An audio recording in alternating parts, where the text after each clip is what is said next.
to use the flexible or the floating exchange rate because, right, you don't need to have your foreign reserves.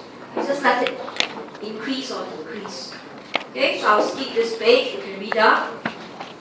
Okay, then I will also skip the next page just to show you what is happening in the real world. Okay, so in the real world, we are actually using a managed float.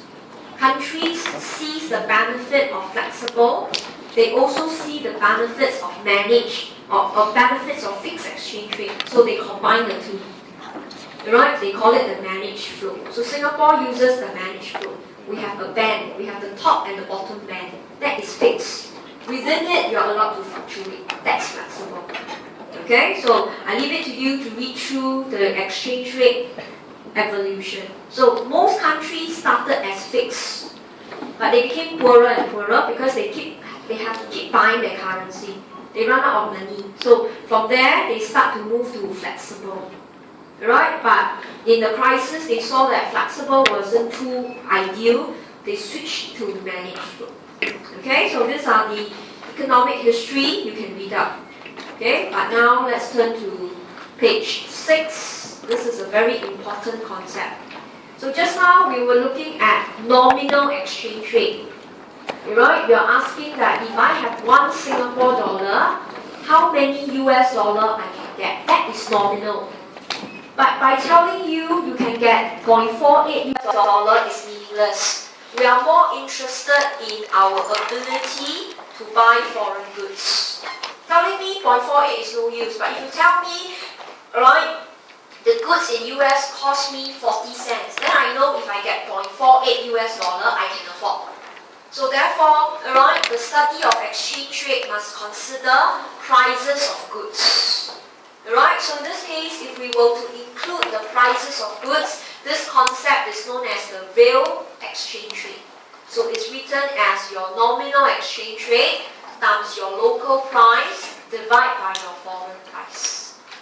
Okay, alright, so in this case, you could see that your exchange rate and your foreign price will have an impact. Okay, so let's consider what if there is a fall in your purchasing power. So your purchasing power can drop because your exchange rate E drops. Very logical. Right? You go to the money changer, you used to get 0.48 US dollar, now you only get 0.4. Your purchasing power drops because you get less US dollar. So E goes down. Right, the big E nominal exchange rate goes down, the real exchange rate goes down. Okay, but this might be new to some of you. The second possible reason that your purchasing power was weakened was because there was inflation overseas. Right, so Singapore's real exchange rate goes down whenever there's an oil crisis. Oil becomes expensive overseas. So in this case, you could see, right, with the same exchange rate P, but P star went up. Right, so mathematically, you can see, look at the denominator, P star goes up, E goes down.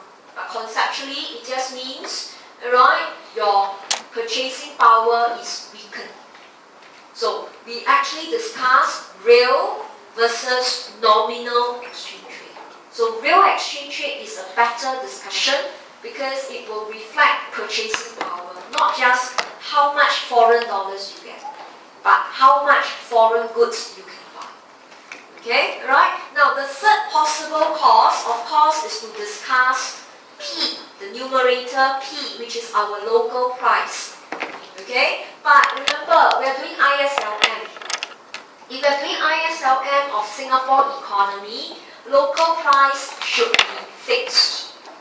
So therefore, what will affect your real exchange rate is primarily your nominal exchange rate and your foreign price. Your local price is unchanged.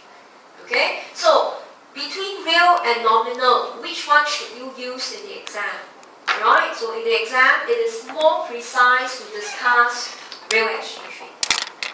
Okay? In other words, when you say nominal exchange rate drop, real exchange rate drop, and vice versa. Not vice versa.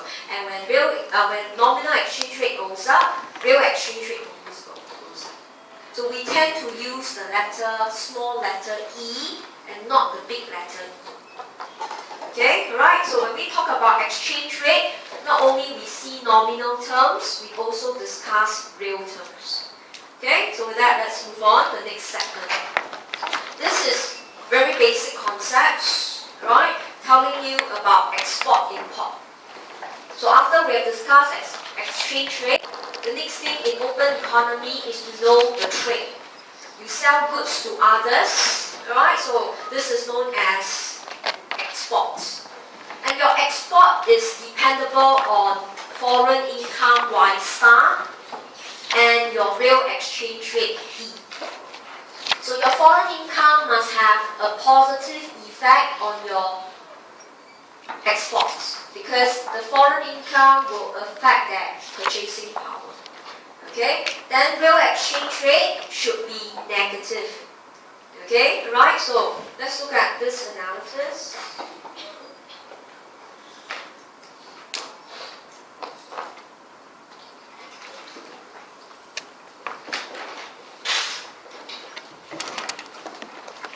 So, write one more time. Export, right, is dependable on foreign income and real exchange rate. So, if Y star, for example, okay, USA drops. This is what we saw. Export in Singapore will drop. So they share a positive relationship. Okay, right? And of course, if US economy picks up, they can buy from Singapore, Singapore's export can pick up. So foreign income, right, and export shares a positive relationship. So let's look at exchange rate. Okay, if the E drops, it's due to nominal exchange rate drops. So again, put in a numerical example you can't see. So E1. Now you get 40 cents. So look at the Americans. Right? Okay? USA can actually obtain more Sing dollars. Okay? And therefore, they can buy more Singapore goods. So export for Singapore goes up. So very simple analysis. Pardon me if some of you are very well versed. But for the benefit of those who are weak in exchange rate, this is how you see. Foreigners buy our goods. They now can get more Sing dollar. Previously, they took out 48 cents to get 1 Sing dollar. Now they take out only 40. So they can get more Sing dollar, buy more Singapore goods, export goes up. So see carefully, E goes down, but X goes up. So they share a inverse relationship. Okay, so that is the discussion on export, goods that we sell to others. Okay, but now let's look at import in the equation that follows. Import, I'll write for you, okay, which is in your notes, depends on our own income and our exchange rate. Okay, so if income in Singapore goes up, alright, we will buy more foreign goods. So import increase. So that's why it's a positive relationship. Okay, then if E drops, we are the one, Singapore will be the one who get less US dollar. So you buy less US goods. So import will drop. Okay, so in this case you could see, right, they share a positive relationship. So very straightforward. So it's simply just an expression to show the role of income. Okay, now because you are doing ISLM, we know income in your country can change because of shift of IS or LM. So income here cannot be constant. Exchange rate may change or not, depends on the exchange rate. Okay, whether it's fixed or flexible. But looking at export, Y star is usually assumed constant. It's usually assumed to be constant. Foreign income don't change much. Okay, so therefore we say X equals to X bar. Right? So foreign income don't change, and most of the time they buy from us with a contract basis. Orders of export are usually 6 months ahead. So therefore, export is usually a constant component, then there is a variable component. Okay, so later you will see this X bar appearing.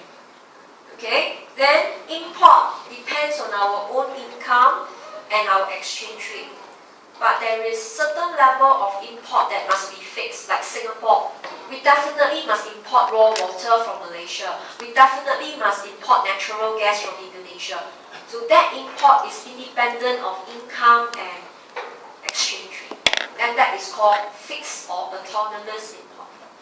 Alright, so I will discuss that with you later. So this is a quick revision on what is export, import, what are the variables. So you must get used with the terminology. Okay, but now we have a problem. We always discuss net export. We will always take export minus import. But here you can see there was a contradiction. Okay, exchange rate here is a negative relationship, but over here is a positive relationship. So if we were to combine the two equations, we couldn't determine what is exchange rate's impact on net export. So with that, we turn to page 8. This is optional, but this is just to show you. Okay, you don't need to explain this in the exam at all, but this is just to show you. Whenever we look at exports, it is our own pricing.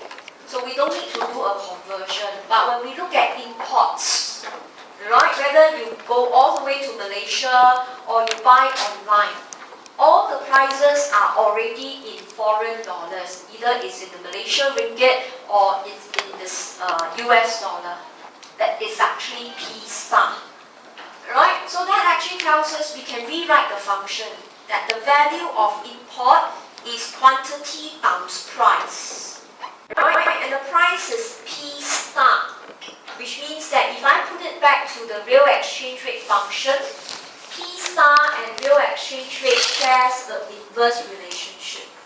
So therefore, real exchange rate, because now you reflect it as price of foreign goods, has a minus relationship. So you reconcile, the differences between export and import. This is not tested in the exam. This is just to show you. Eventually, when I combine export and import, look at here. The relationship is minus. Initially, one was a plus, one was a minus. But we can reconcile both to be a minus. Okay? So net export is a country's export value minus import value. So it can be written as a function of local income Y, foreign income Y star, and our real exchange rate E. Okay? Then this trade balance, or we call net export, can be a surplus. And the country very famous with a trade surplus would be China. Very high export value, much lower import value. Then conversely, you can also have a trade deficit. And the country very famous for it would be US. For Singapore, we also tend to face trade deficit because import must come in before we can export. But for Singapore, the deficit is inevitable. But for US and China, they believe, China is actually playing games to actually gain trade surplus. That's why US have to suffer. So if you have a chance to read, about the trade tussle between US and China, this is the discussion. So the famous example of trade surplus would be China, and the deficit would be US. So all these are basic concepts. That's why I will not dutifully teach you all over again. Just to tell you, in our syllabus, we formalize them into equations. So you must get used to read these equations. Okay, so that was the trade level. Now, this is a new concept that I want to teach you. Okay? Now, we used to think that, okay, you can sell well if you deliberately lower your exchange rate. Okay? There was always this accusation on China to say that if her real exchange rate will drop, she definitely will benefit. Okay? But the answer to it is it depends. Okay? So, to know whether a country definitely will benefit from a weakening of exchange rate, you must consider two effects, quantity and price effect. Now, this is actually not new. In all these years, whether you came from the JC, the Poly, the DMS, all of you have been discussing quantity effect. We like to say Sing dollar weaken, we buy more we sell more overseas, we buy less from overseas. We are always talking about quantity. But in actual fact, in economics, there is a price effect. Okay? So let's look at the individual effects, and they are quite simple to understand. Alright? So let's look at the intuition here. So this is what Singaporeans will always analyze. If our currency weaken, alright, we get less US dollar, our purchasing power drops. So we buy lesser import. So quantity of import drops, but assuming price of import unchanged. So P times Q, import value drops. So very straightforward microeconomics. Focus is on quantity. Then if you know that if your currency weaken, foreigners' purchasing power, alright, will go opposite direction. They will gain. So they will face a rise in their own purchasing power. Okay, so with the same price for the goods that we sell, but they buy more from us. So P times Q, Q value goes up. So X minus IM and X goes up. So this is what you all have been doing. You always like to say Sing dollar weaken, export goes up, import goes down. But actually, you are discussing quantity effect because throughout the process, you assume prices don't change. Right? But now let's look at price effect, which is given in the next page. But another reason why your purchasing power E can weaken is because PX went up. Alright? So if PX goes up, we cannot discuss export at all. We are the ones who sell export. But instead, PX will affect our import. So price effect here makes an assumption. So P star, which is your price of import, went up. But price effect must assume quantity unchanged. But now when you take your P times Q, your value of import goes up. And therefore, right, NX goes down. So E goes down, quantity effect. Okay, actually you can look at this box. Quantity effect, the one that we are familiar, says NX drop. But the new effect that you learned today that says NX goes down.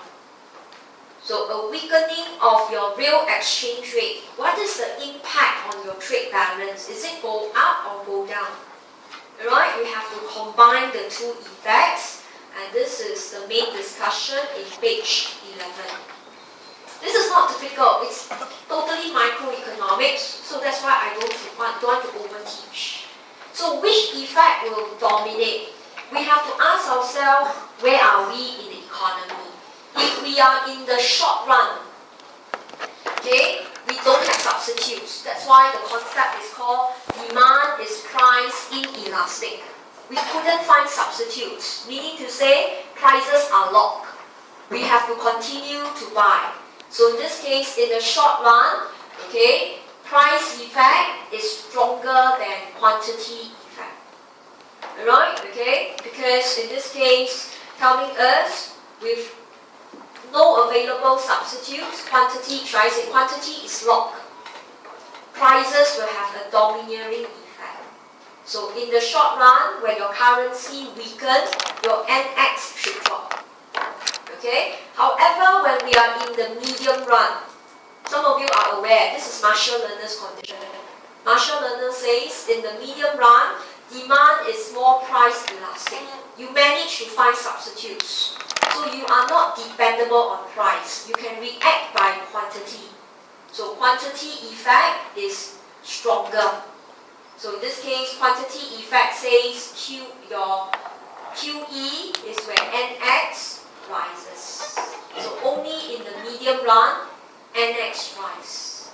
Okay? So when we combine these two effects, it is known as a J-curve phenomenon. Alright? So with that, let's draw in the diagram. So when we are talking about trade balance, the effect of a weakening exchange rate has two effects. And the diagram will be one that usual. Make sure you have space to put a negative axis. The top part is a balance. This is your NX, or you can say it's your X minus import. And then you can have the deficits. And the axis is over time. So just a while ago, we saw short run. Your NX is falling. So this period, from 0 to period T1,